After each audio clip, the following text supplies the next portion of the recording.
네, 다들 자리 오셨나요? 휴식 시간이 조금 짧죠? 아마도 첫 번째 모듈 놓치시고 지금 참석하신 분들도 좀 계실 것 같아요. 다시 한번 소개를 드리겠습니다. 안녕하세요. 저는 구글에서 클라우드 컨설턴트로 근무하고 있는 리오입니다.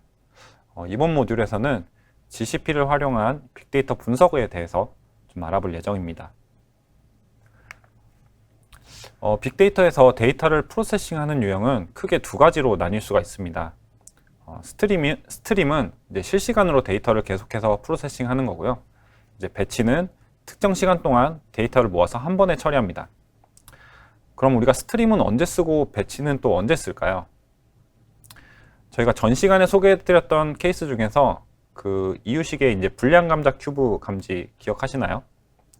이제 공장 제조 과정에서 실시간으로 이제 불량품 발견하기 위해서는 아마도 스트림 방식으로 실시간을 위해서 데이터를 프로세싱 해야 되겠죠.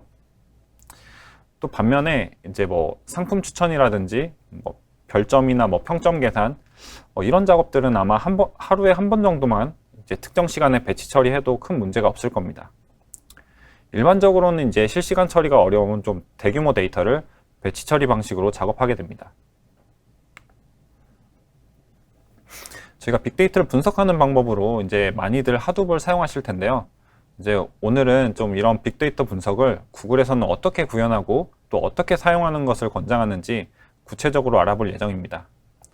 그 전에 이제 혹시 오늘 빅데이터를 처음 접하시거나 이제 뭐 보안이나 다른 쪽 전문가셔서 이쪽 분야가 좀 익숙하지 않은 분들을 위해서 간략하게 먼저 배경을 설명드리겠습니다.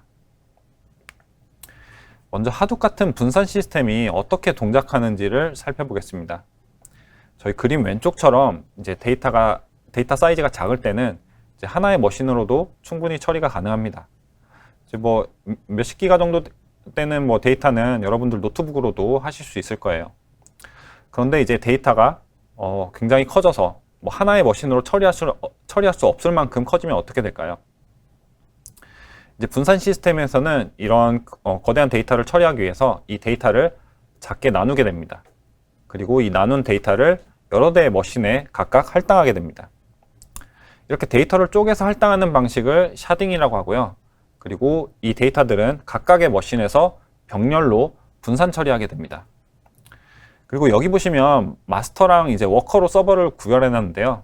이제 마스터 같은 경우에는 데이터를 나눌 때 뭐 데이터를 어떻게 나눌 건지 또는 이제 어떻게 워커 머신에 할당할 건지 이런 여러 가지 이제 전체를 관리하는 역할을 하신다고 보면 되고요. 이제 워커 노드에서 실제로 이제 데이터를 열심히 처리하게 됩니다. 이제 워커 노드를 이렇게 계속 늘려서 처리량을 늘릴 수도 있는데요. 이 방법을 저희는 스케일 아웃이라고 하게 됩니다. 이제 구글에서 2004년도에 맵리듀스라는 대용량 데이터 처리를 위한 분산 병렬 컴퓨팅 논문을 발표하게 됩니다. 여러분들이 흔히 알고 계시는 이 하둡은 이 맵리듀스 논문을 바탕으로 오픈소스 커뮤니티에서 개발한 분산 시스템 프레임워크입니다.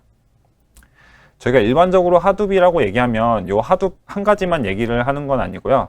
보통은 뭐 하이브나 피그 같이 다양한 오픈소스를 포함하는 하나의 거대한 하둡 이코시스템을 저희가 하둡이라고 지칭하곤 합니다.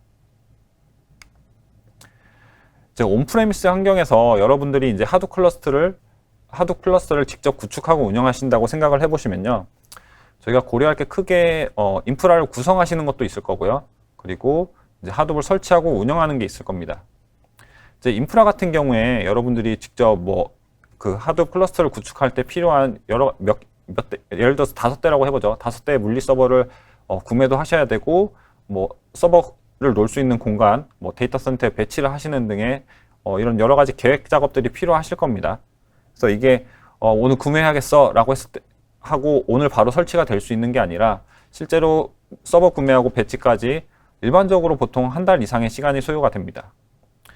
그리고 여러분들의 비즈니스가 성장하고 데이터가 늘어나서 클러스터를 확장해야 될 때, 노드를 확장해야 될 때 매번 확장할 때마다 같은 과정을 거치게 됩니다. 그리고 앞에서 저희가 하둡이라고 말하면 보통 이제 이코시스템을 지칭한다고 얘기를 했었는데요. 이제 단순히 하둡 하나만 설치하면 되는 게 아니라 여러분들의 이 잡이 동작하도록 다양한 제품들을 설치하게 됩니다. 다양한 오픈소스 제품들을 설치하면 끝이 아니겠죠. 또 오픈소스를 사용하다 보니까 에러도 발생할 수 있고요. 이런 것들이 에러가 발생하지 않도록 안정적으로 운영되도록 계속 관리를 해주셔야 될 겁니다. 그런데 여러 가지 오픈소스 소프트웨어들이 함께 설치가 되다 보니까 복잡도도 높아지게 되고 전체적으로 이제 오류 없이 작동을 하는 게 조금 어려운 작업이 되곤 합니다. 그래서 실제로 데이터 분석보다 이 데이터 분석을 위한 하드 클러스터를 안정적으로 운영하는 게 더 어려운 작업이 된다고 하곤 합니다. 이에 반해서 이제 구글 클라우드에서 제공하는 데이터 프락 같은 서비스를 사용하게 되시면요, 이 하드 클러스터 생성하는데 90초 정도밖에 걸리지 않습니다. 그리고 원하시면 이 하드 클러스터 확장도 언제든지 원할 때 쉽고 빠르게 확장을 하실 수가 있습니다. 이 데이터 프락은 저희가 이제 관리형 하둡이라고 얘기를 하는데요. 이 하둡을 설치하기 위해서 이제 인프라를 구성하고 하둡을 설치하고 이런 모든 작업들이 다 자동으로 이루어지게 됩니다. 그래서 여러분들이 데이터 프락 클러스터를 생성하시게 되면은 선택을 하실 수가 있는데요. 콘솔에서 데이터 프락 클러스터를 생성한다고 클릭을 하시면 아마 구글 컴퓨터 엔진을 사용하실지 구글 쿠버네티스 엔진을 사용하실지 선택을 하시게 될 겁니다. 예를 들어서 구글 컴퓨터 엔진을 사용하시게 되면은 이제 컴퓨터 인스턴스가 생성이 되고 거기에 이제 필요한 하드 패키지들이 자동으로 설치가 됩니다. 이 클러스터 생성 시간이 평균적으로 90초 이하로 굉장히 빠르고요. 또 여러분들이 실제로 이 하드 클러스터가 동작하는 중에 잡이 동작하는 도중에도 클러스터 크기를 자유롭게 변경하실 수가 있습니다. 그리고 이제 그 컴퓨터 인스턴스 사양이나 또는 뭐 하둡의 설정값이나 이런 것들을 원하시는 대로 커스터마이징 하셔서 설정을 하실 수가 있습니다.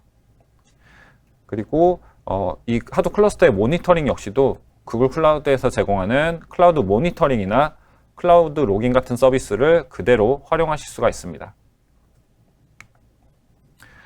이제 온프로미스에서 하둡을 운영을 하시면 이제 하드 클러스터가 항상 실행 중인 상태시겠죠. 그리고 이게 항상 잘 동작하도록 24/7 꾸준히 관리를 해주셔야 될 겁니다. 그런데 이제 데이터 프락에서는 필요하지 않을 때는 사용을 중지를 하실 수가 있습니다.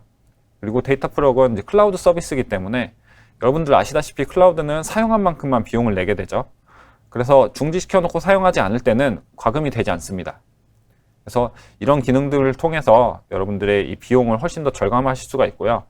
데이터 프락 같은 경우 생성이랑 삭제가 굉장히 자유롭기 때문에 동작하는 잡에 따라서 클러스터를 뭐 여러 개로 나눠서 필요할 때만 실행해서 사용하실 수도 있습니다.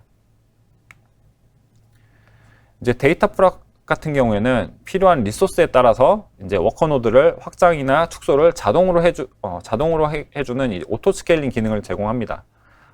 이제 오토 스케일링 기능을 저는 이제 기존 온프레미스 대비해서 굉장히 좋은 기능이라고 생각을 하는데요. 여러분들이 기대치 않게 갑자기 처리량이 늘어나거나 할 때 사용하기에 굉장히 좋은 기능입니다. 온프레미스 환경과 비교해보면 여러분들이 온프레미스 환경에서는 뭐 갑작스럽게 계획되지 않게 사용량이 이렇게 늘어나게 되면 잡이 딜레이가 되겠죠. 리소스가 많이 사용되고 있어서 가용 가능한 리소스들이 별로 없다 보니까 이런 곤란한 상황들이 발생을 할 수가 있습니다. 그래서 대부분 온프레미스에서 클러스터를 운영하실 때는 좀 여분의 서버를 추가적으로 구매해서 운영을 하시게 돼요. 정작 확장이 필요할 때 서버 구매부터 약 한 달 이상의 시간이 또 소요가 되기 때문에 항상 그 여분을 계산을 하고 여분의 서버를 구축을 해 놓습니다. 근데 이제 데이터 프락 같은 걸 사용하게 되시면 이제 필요로 하는 만큼만 딱 리소스로 구성을 해 두시고 오토 스케일링 기능을 통해서 자동으로 클러스터 크기를 줄였다 하는 것이 이제 가능하기 때문에 좀 더 리소스를 효율적으로 사용하실 수가 있습니다. 그리고 좀 더 구체적으로 얘기하면 이제 하둡에서 잡 같은 경우는 이제 얀이라는 컨테이너로 동작을 하게 되는데요. 이제 하나의 워커 노드에 띄울 수 있는 이 컨테이너 수가 이 메모리 기반으로 정해지게 됩니다. 그래서 필요로 하는 메모리보다 더 많은 리소스가 이제 잡에서 요구가 되면요. 이제 얀의 이제 모니터링 수치를 통해서 이제 오토 스케일링 기능이 동작을 하게 됩니다. 그래서 필요한 경우 이제 워커 노드 저희 이제 컴퓨터 인스턴스가 자동으로 더 생성돼서 추가가 되게 됩니다. 그리고 반대로 사용량이 줄어서 더 이상 필요가 없게 되면요. 자동으로 인스턴스를 제외하고 삭제하게 됩니다.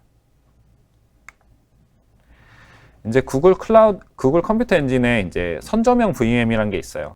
저희가 이제 영문으로는 Preemptible VM이라고 하는데요. 이 타입을 데이터 프락에서도 사용을 하실 수가 있습니다. 이 선점형 VM 같은 경우는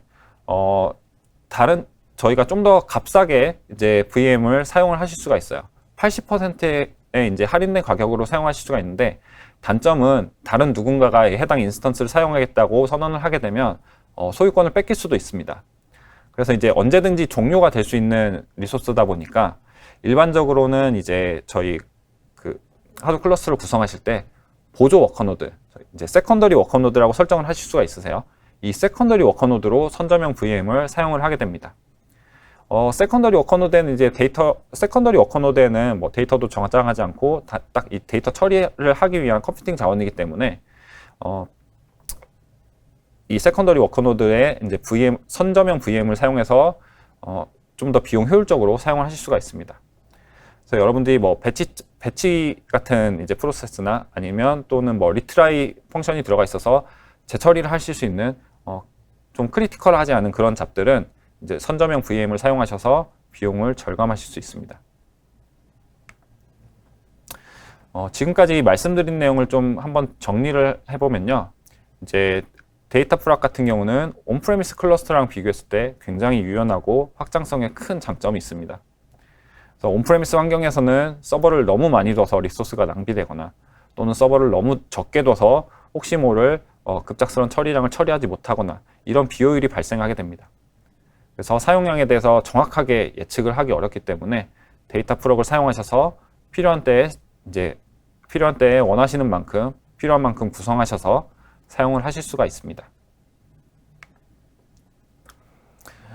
이런 데이터 프락의 이제 유연함과 확장성은 이제 저희가 구글 클라우드 스토리지를 함께 사용하기 때문에 가능하게 됩니다. 이제 온프레미스 하둡에서는 클러스터 노드 내에 이제 HDFS라고 하는 하둡 기반의 이제 분산 파일 시스템의 데이터를 저장을 하게 되는데, 워커노드 내에 데이터를 저장을 하게 됩니다. 근데 데이터 프락에서는 구글 클라우드 스토리지 GCS를 사용하시는 것을 권장을 드립니다.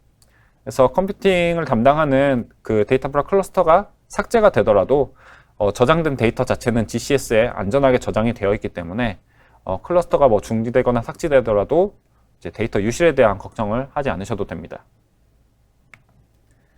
우리가 앞 시간에도 잠깐 언급을 했습니다만, 이제 구글 데이터 센터 내에 이제 컴퓨터와 스토리지 간 네트워크 대역폭이 굉장히 크기 때문에 저희 주피터 네트워크가 거의 1.3PB/s에 이르는 네트워크 대역폭을 제공한다고 했었죠.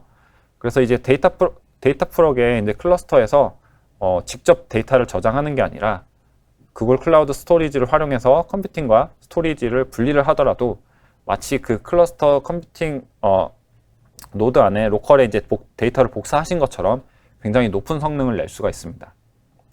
자, 온프레미스에서 데이터 프락을 이제 잡으로 옮기시는 경우에는 이제 데이터 경로에 대해서 아까 말씀드렸던 이 HDFS 프로토콜 대신에 저희 구글 클라우드에서 제공하는 GS 프로토콜로 변경만 해주시면 됩니다.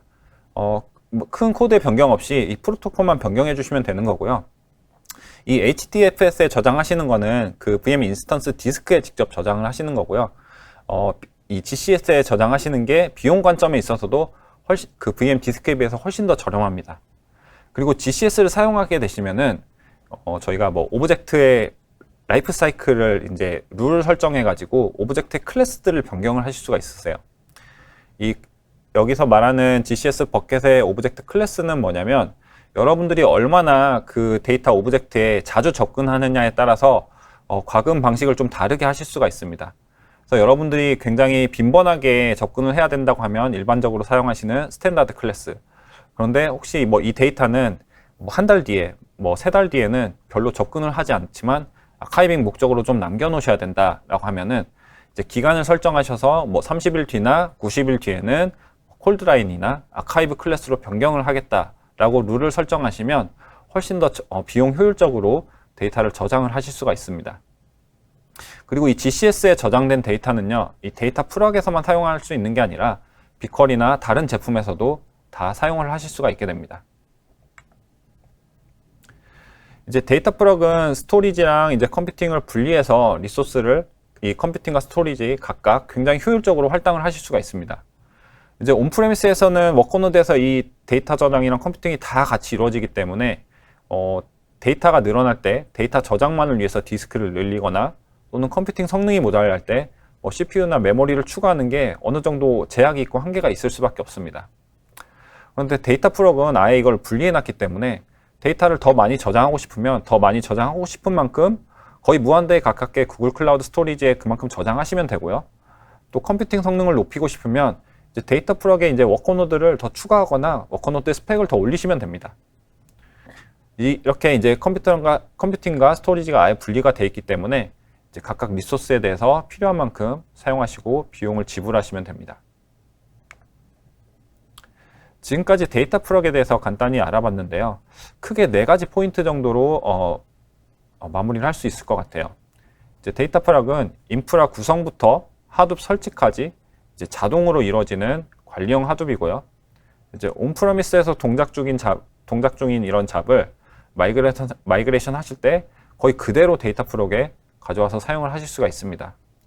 그리고 GCS를 통해서 구글 클라우드 스토리지를 통해서 이 컴퓨팅과 스토리지가 분리되어 있기 때문에 굉장히 유연하고 자유로운 확장성을 제공을 하고 있습니다. 또 오토 스케일링 기능을 통해서 자동으로 크기 조절이 가능하고요. 선점형 VM을 통해서 비용을 80%까지 절약하실 수가 있습니다. 지금까지 데이터 플러그에 대해서 알아봤는데요. 다음으로는 이제 GCP에서 어떻게 보면 빅데이터 관련해서 가장 유명한 제품이죠. 많은 분들이 좋아하실 텐데요. 이 빅쿼리를 어떻게 활용해서 데이터 분석을 할 수 있는지에 대해서 알아보도록 하겠습니다. 빅쿼리를 사용한 분석에 앞서서 혹시라도 빅쿼리를 사용해보지 않으셨거나 빅쿼리가 뭔지 들어보지 못하신 분들도 계실 수 있으니까 빅쿼리가 뭔지에 대해서 간단히 알아보고 넘어가겠습니다.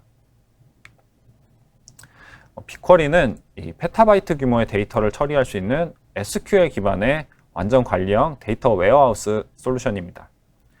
앞에서 데이터 플러그 같은 경우에 여러분들이 이제 직접 데이터 플러그 하드 클러스터를 생성을 하고 그러고 나면은 실제 콘솔 UI로 그 구글 클라우드 콘솔 UI로 들어가시면 웹 콘솔에 들어가시면 프로젝트 내에서 그 구글 컴퓨터 엔진 인스턴스가 생성되어서 이렇게 사용이 되는 걸 볼 수가 있습니다. 이 데이터 플러그를 구성하는 하드 클러스터의 실제 인프라 자원들, 컴퓨터 인스턴스들이 있는지 여러분들 프로젝트에서 확인을 하실 수가 있으세요. 그리고 데이터 플러그를 생성을 하실 때도 여러분들 인스턴스 사양이라든지 이런 여러 가지 설정 값들을 작업도 하실 수가 있습니다. 그런데 빅쿼리 같은 경우에는 서버리스 서비스예요. 그래서 여러분들 프로젝트에 들어가시더라도 이 빅쿼리를 구축하는 내부 인프라는 보이지가 않습니다. 여러분들이 그냥 SQL 쿼리를 호출을 하시게 되면은 이제 구글 내부 인프라를 통해서 동작하고 이제 결과만 딱 반환해 주게 되고요. 이제 완전 관리형 서비스이기 때문에 여러분들이 그냥 이 빅쿼리를 구축을 하기 위해서 어떤 인프라를 구성하거나 이런 작업들을 하시는 게 아니라 그냥 단지 테이블 스키마라든지 아니면 작성하시는 SQL 쿼리 이런 것들만 신경을 써주시면 됩니다. 그리고 나머지 것들은 다 저희가 구글에서 관리를 하게 됩니다. 빅쿼리가 굉장히 유연한 가격 책정 모델을 가지고 있는데요. 이제 온디맨드로 여러분들이 사용하신 만큼만 스캔한 데이터만큼만 비용을 지불하시거나 또는 내가 원하는 딱 예정된 금액으로 예정된 버짓으로 원하는 만큼만 사용하고 싶다고 하시면은 이제 고정 과금으로 이제 빅쿼리의 컴퓨팅 단위인 슬럿이라는 단위가 있습니다. 이 슬럿을 구매해서 사용을 하실 수도 있습니다. 그리고 이 빅쿼리는 이제 데이터 전송 시에 데이터가 다 암호화돼서 안전하게 전송이 되고요.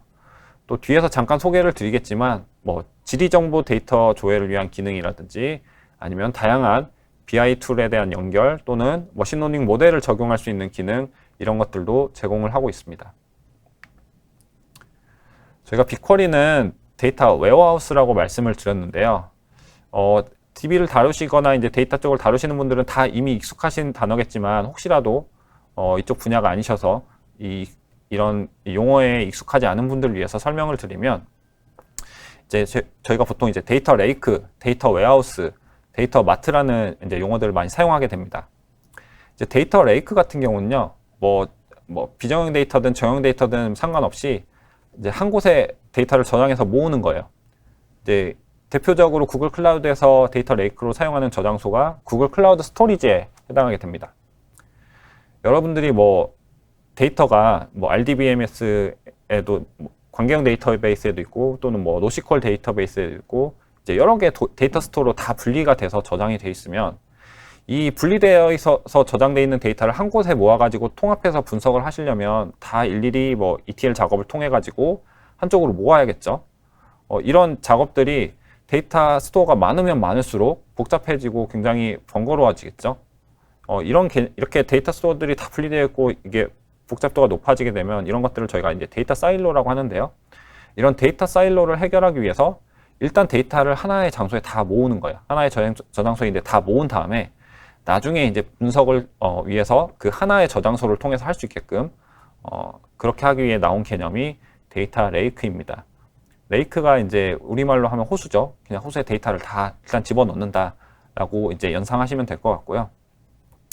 데이터 웨어하우스는 이제 조금 더 이 데이터들을 정리합니다. 웨어하우스가 이제 창고죠. 창고는 그래도 어느 정도 정리를 하잖아요. 그래서 좀 전통적으로 우리가 비즈니스 의사결정을 위해서는 보통 이제 정형 데이터를 사용을 하게 되는데 이런 여러 가지 정형 데이터들을 하나로 모으고 분석을 하기 위해서 이제 모아놓은 시스템을 저희가 이제 데이터 웨어하우스라고 하게 됩니다.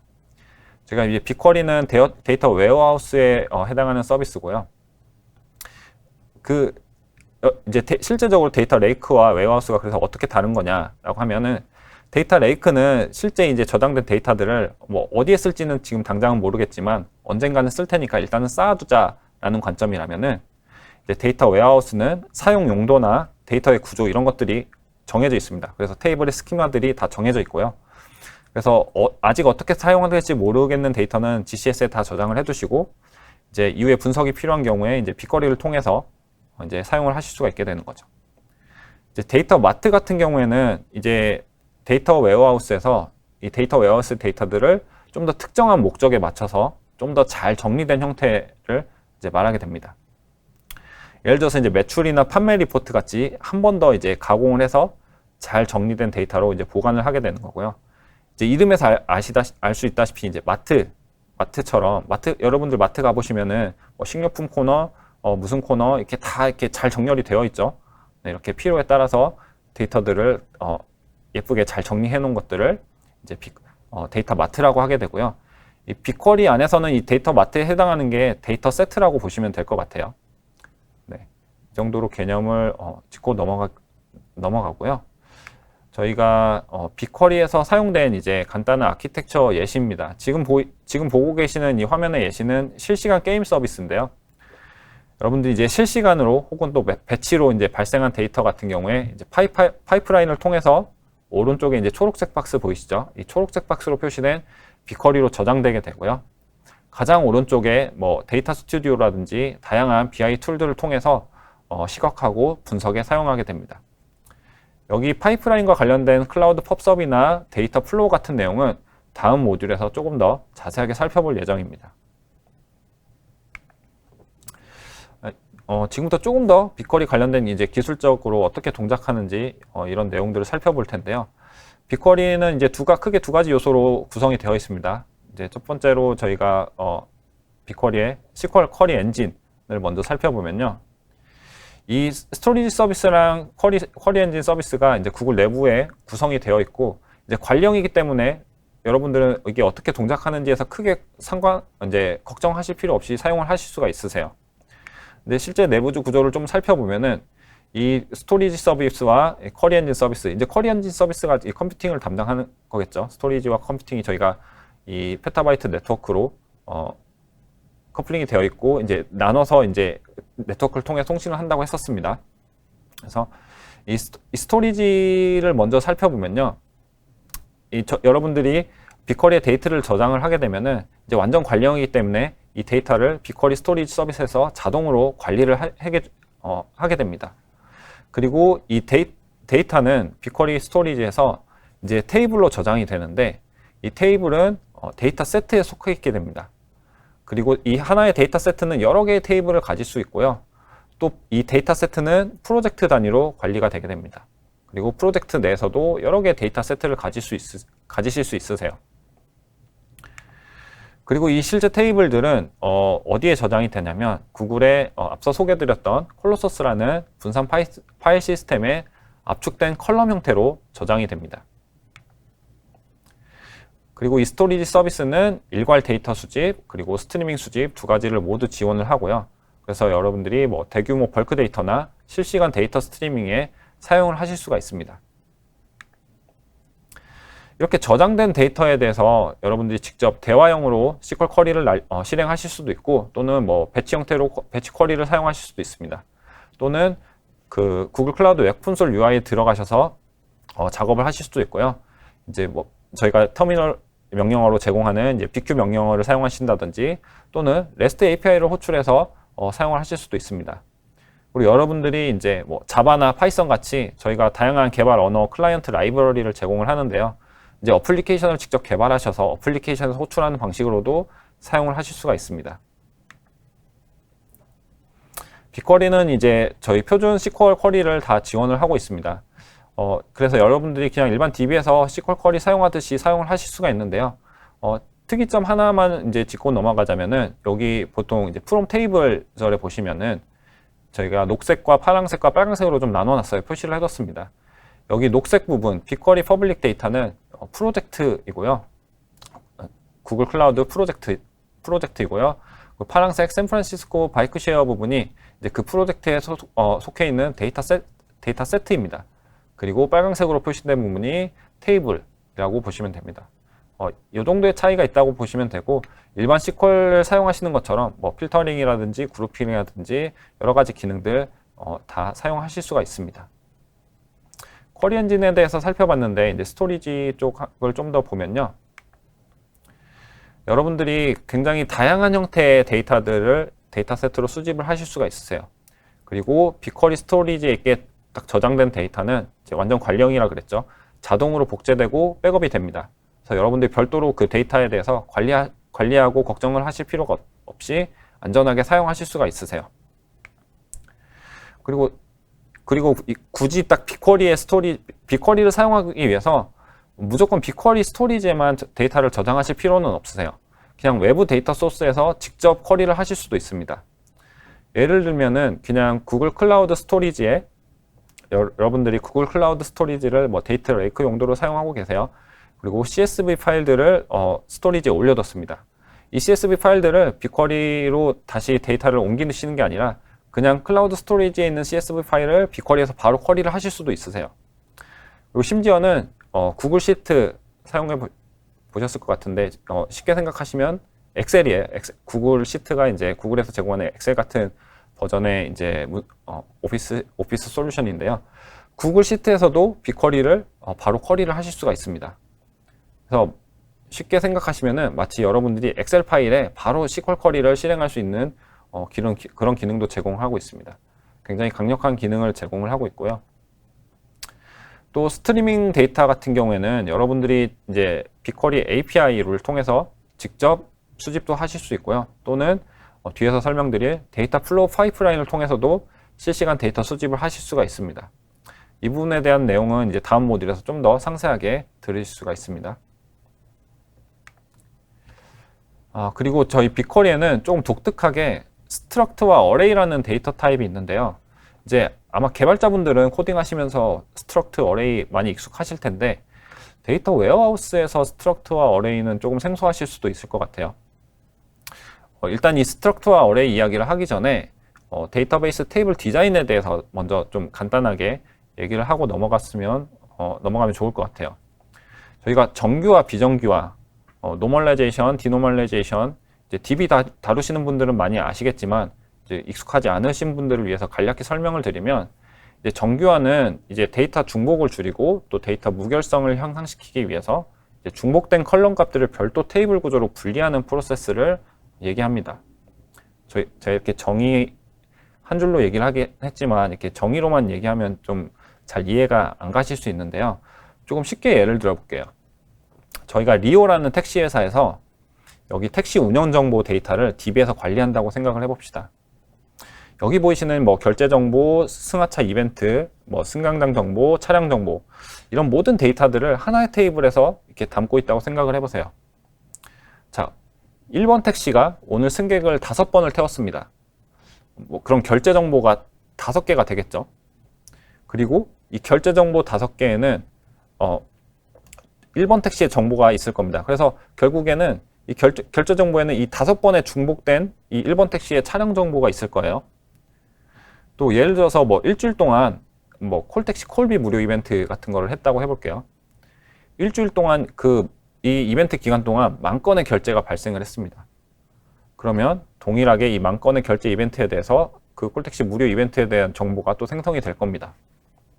이렇게 중복 데이터가 굉장히 많아지기 때문에 뭐 데이터 스토리지 차원에서도 부담이 좀 되겠죠. 그리고 또 만약에 이제 차량 정보가 중간에 변경된다고 가정을 해볼게요. 뭐 1번 차량의 색깔이 노란색이었는데 뭐 빨간색으로 변했어요. 그럼 여러분이 이 1번 차량이 정보가 이제 포함된 뭐 수천 건, 수만 건이 될 수 있는 이 데이터들을 아마 다 업데이트를 하셔야 될 겁니다. 근데 만약에 여러분들의 택시 어플이 DB가 이런 구조를 가지고 있다고 생각을 해보세요. 일반적으로 이제 뭐 마이스컬 같이 좀 트랜잭션이 중요한 이런 관계형 데이터베이스에서는 이런 데이터 중복을 줄이고 또 데이터 무결성을 확보하기 위해서 정규화 작업을 하게 됩니다. 이 모든 택시 정보, 뭐 결제 정보 이런 것들을 한 테이블에서 관리를 하는 게 아니라 결제 정보, 승하차 이벤트, 차량 정보, 승강장 정보 이런 정보들을 별도의 테이블로 분리를 하고 이제 관련된 테이블들을 이제 조인해서 쿼리하시는 방식을 사용하게 됩니다. 이런 결제 정보랑 뭐 차량 정보 같은 것들을 뭐 택시 아이디, 예를 들어서 택시 아이디로 이렇게 통해서 이런 릴레이션을 딱 설정을 하고 별도 테이블로 관리를 하시게 되면 1번 테이블 색깔이 변경이 되더라도 그냥 차량 정보 테이블에서 이 1번 택시에 해당하는 한 개 로우만 업데이트를 하시면 되잖아요. 굳이 뭐 결제 정보에 있는 수만 건 데이터에 대해서 차량 정보를 업데이트 하실 필요가 없겠죠. 자, 이렇게 테이블을 관계에 따라서 쪼개는 작업을 이제 정규화라고 한다면요. 이제 비정규화는 그 반대되는 개념입니다. 이제 빅쿼리는 이런 어플리케이션 트랜잭션 처리를 위한 관계형 DB가 아니라 이제 데이터 분석이 중요한 데이터 웨어하우스 솔루션입니다. 그래서 쌓아둔 데이터를 이제 데이터 분석 솔루션이기 때문에 쌓아둔 데이터를 빠른 시간에 읽어드리고 또 쿼리에서 분석 값을 보여주는 게 목적인 서비스예요. 여러분들이 데이터를 분석하실 때 이 필요한 데이터를 한 테이블에서 하나의 큰 뷰로 보는 게 좋을까요? 아니면은 데이터가 있는 모든 테이블들을 여러 개의 조인으로 묶어서 쿼리하는 게 좋을까요? 당연히 한 테이블에서 쿼리하는 게 훨씬 더 좋은 성능을 발휘할 겁니다. 그래서 보통 데이터 웨어하우스는 이제 데이터 무결성이 중요하지 않은 이제 히스토리성 데이터들을 비정규화 방식의 테이블 구조로 이렇게 저장하는 게 일반적입니다.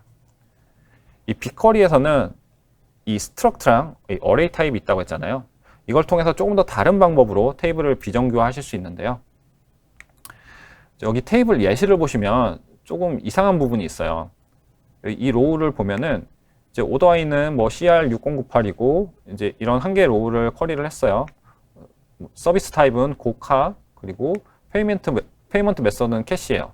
그런데 이벤트.스테이터스 컬럼을 보시면 값이 4개입니다. 우리가 앞에서 비정규화 얘기할 때 입기 성능 향상을 위해서는 어느 정도 데이터 중복은 감안을 하고 우리가 데이터를 이렇게 한 테이블에 모은 거잖아요. 그런데 일반적인 DB에서 이렇게 이벤트 값이 4개가 존재하려면 이제 오더 아이디 CR6098 로우가 총 4개가 필요하겠죠. 그런데 빅쿼리에서는 이거를 이제 어레이 타입을 사용할 수 있어서 데이터의 중복 없이도 한 개의 로우에 컬럼별로 여러 개 값들을 저장을 하실 수가 있습니다.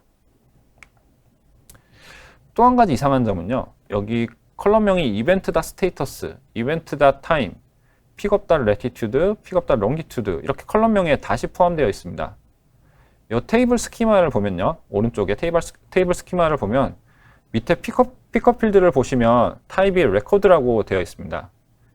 이 레코드 타입이라고 되어 있는 게 이제 스트럭트 타입을 의미하는데요. 이 스트럭트 같은 경우는 이 필드 안에 하위 필드의 묶음이라고 생각하시면 돼요. 이 로우 데이터의 픽업 부분을 이렇게 좀 코드로 표현한 건데 이렇게 보시면 좀 더 이해가 쉬우실 것 같아요. 그래서 또 이 스트럭트 같은 경우에는 계속해서 하이의 스트럭트들을 이제 네스티드 스트럭트를 정의를 하실 수가 있습니다.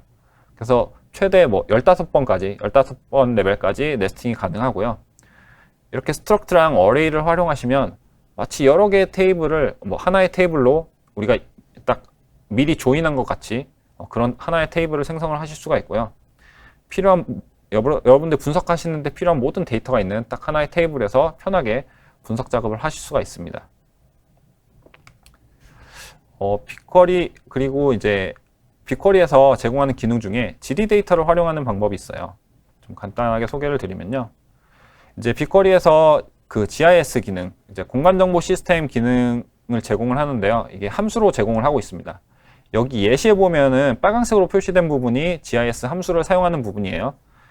이 예시에서는 이제 허리케인의 이동 경로를 SQL과 GIS 함수로 표시를 했는데요. 이렇게 그 지리 함수를 통해서 지리 정보를 가져오고, 그리고 그 다음에 구글 맵에서 제공하는 이제 GeoBiz라고 하는 이제 그 시각화 툴을 사용해서 보시는 화면처럼 SQL 쿼리로 얻은 빅데이터 데이터를 시각화할 수가 있습니다. 지리 정보를.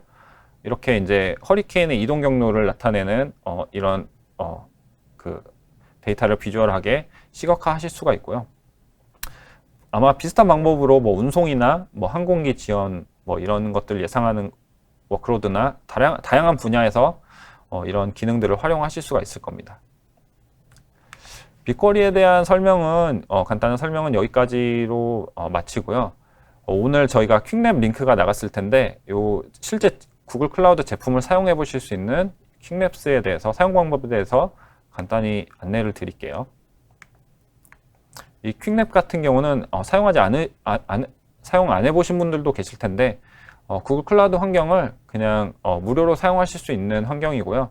매번 이게 초기화가 됩니다. 그래서 여러분들 리소스 생성하고 따로 삭제하지 않으셔도 정해진 시간 동안 사용하고 알아서 자동으로 삭제되고 초기화가 됩니다. 그래서 전달드린 퀵랩 이메일로 전달드린 퀵랩 링크를 통해서 접속을 해주시고요. 기존에 회원가입이 되어 있으면 로그인 하시고 기존 회원가입이 안 되셨으면 회원가입을 해주시면 됩니다. 링크로 들어가시면은 좌측에 실습 시작 버튼이 있을 거예요. 이제 녹색 버튼을 클릭을 하시면은 녹색 버튼을 클릭하셔서 시작을 하시면 되는데 버튼 클릭하시면 이런 화면이 뜨게 됩니다. 그래서 정해진 시간 동안 실습이 활성화되고 오픈 클라우드 콘솔 버튼을 누르실 때 그냥 선택하지 마시고 윈도우라면 이제 뭐 시크릿 윈도우나 아니면 이제 맥에서 이제 크롬을 여실 거면은 인코그니토 모드로 윈도우를 열어주세요. 이게 왜 그러냐면 여러분들이 만약에 기존에 구글 클라우드 계정이 있으시면 자기도 모르게 본인의 계정으로 리소스들을 만들고 실습을 하실 수 있기 때문에 그걸 미연에 방지하고자 시크릿 창을 사용해서 진행해 주시면 됩니다. 그래서 퀵랩에서 제공하는 아이디 패스워드 입력하시고요. 그리고 텀즈 오브 서비스 클릭하시고 어그리를 하시면은 그 무료로 구글 클라우드 환경을 실습해 보실 수가 있습니다. 저희 실습 가이드가 굉장히 자세하게 나와 있을 거예요. 이게 혹시라도 영문으로 보시면은 우측 상단에 지구본 모양 클릭하시면은 언어 세팅을 바꾸실 수 있습니다. 그래서 이 가이드 따라서 쭉 실습을 진행을 하시고요. 실습이 끝나시고 나면은 콘솔 로그아웃 하시고 실습 종료 버튼을 누르시면 돼요. 그 빨간색 실습 종료 버튼을 누르시면은 알아서 리소스가 초기화되고 사용하셨던 분들에게 뭐 과금이 되거나 이런 문제가 발생하지 않습니다. 그래서 그 정해진 시간 동안만 활성화된 리소스이기 때문에 따로 리소스 제거나 이런 작업들 하지 않으셔도 돼요. 이렇게 해서 퀵랩을 종료를 하시면 되고요. 저희가 실습 링크를 따로 드리진 않았는데 오늘 세션과 연관되는 실습들은 여러분들이 카테고리에서 직접 검색을 하실 수가 있으세요. 그래서 추천드리는 거는 빅쿼리 퀵스타트, 그냥 빅쿼리로 검색을 하시면 될 겁니다. 그리고 베이스라인 데이터 ML AI, 아마 ML로 검색을 하시면 나올 거예요. 이런 실습들이 제공이 되고 있으니까요. 오늘 세션이 끝나고 저녁에 남는 시간이나 또는 내일 이렇게 내일부터 한 달 동안 무료로 실습을 해보실 수 있으니까요. 활용해 보시면 좋을 것 같습니다. 제가 휴식 시간을 마치려고 좀 마지막에는 말을 좀 빨리 한 감이 있는데요. 여기까지 두 번째 세션을 마무리하고요. 저희가 한 30분 정도 점심시간을 가지고 1시부터 구글 테크니컬 어카운트 매니저인 김태범님께서 데이터 파이프라인 시각화에 대해서 흥미진진한 내용을 진행해 주실 예정입니다. 지금까지 경청해 주셔서 감사드리고요. 즐거운 점심시간 되시길 바랍니다. 감사합니다.